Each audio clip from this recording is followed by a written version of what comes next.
नमस्कार दोस्तों, हमारे YouTube चैनल क्रेजी इंडिया पर आपका हार्दिक स्वागत है। आज मैं आपके लिए एक महत्वपूर्ण टॉपिक लेकर आया हूं, आपको स्वस्थ बनाने के विषय में, आपको बहुत सारी बीमारियों से बचाने के विषय में।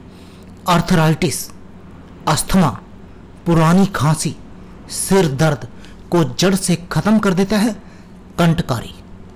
दोस्तों, भटकटेया या कंटकारी एक छोटा कांटेदार पौधा जिसके पत्तों पर भी कांटे होते हैं। इसके फूल नीले रंग के होते हैं और कच्चे फल हरित रंग के, लेकिन पकने के बाद पीले रंग के हो जाते हैं। बीज छोटे और चिकने होते हैं। भटकटेया की जड़ औषधि के रूप में काम आती है।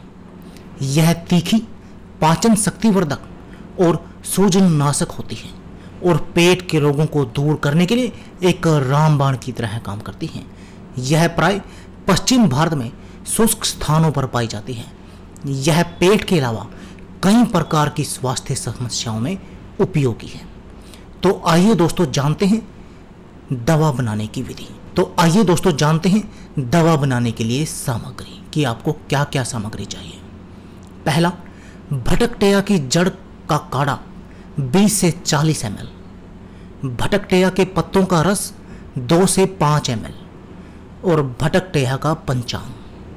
अब जानते हैं दवा को बनाने की विधि। भटकटेया अस्थमा रोगियों के लिए बहुत अधिक फायदेमंद है। 20 से 40 मिलीलीटर की मात्रा में भटकटेया की जड़ का काढ़ा सुबह शाम रोगी को देने से अस्थमा रोग का समूल नाश हो जाता है।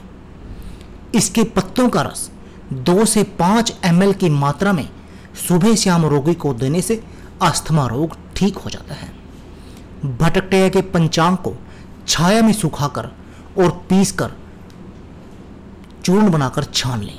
अब इस चूर्ण को 4 से 6 ग्राम की मात्रा में लेकर इसे 6 ग्राम शहद में मिलाकर चाटें। इस प्रकार दोनों समय सेवन करते रहने से अस्थमा में बहुत अधिक लाभ होता है। और इसके साथ साथ अगर आप जोड़ों के दर्द या आर्थराइटिस की समस्या का सामना कर रहे हैं तो उसका भी बिल्कुल नाश हो जाता है। वो आपको दोबारा कभी दर्द नहीं होगा। खांसी और सिर दर्द के लिए तो ये एक रामबाण औषधि की तरह काम करता है। तो दोस्तों, यदि आप भी इन रोगों से पीड़ित हैं तो इस नुस्खे का प्रयोग करके अपनी इस समस्या का समाधान कर सकते हैं। तो दोस्तों, यह थी हमारी वीडियो। अगर आपको हमारी वीडियो अच्छी लगे या इससे आपको कोई जानकारी प्राप्त हो तो प्लीज़ आप हमारी वीडियो को लाइक व शेयर करना ना भूलें। इसके साथ साथ आप हमारे YouTube चैनल को सब्सक्राइब करना ना भूलें, क्योंकि इस चैनल पर आपके लिए हम ज़बरदस्त टिप्स लेकर आते हैं जिससे कि आप अपने जीवन को सुखमय बना सकते हैं और सुखमय जीवन जी सकते हैं। धन्यवाद दोस्तों।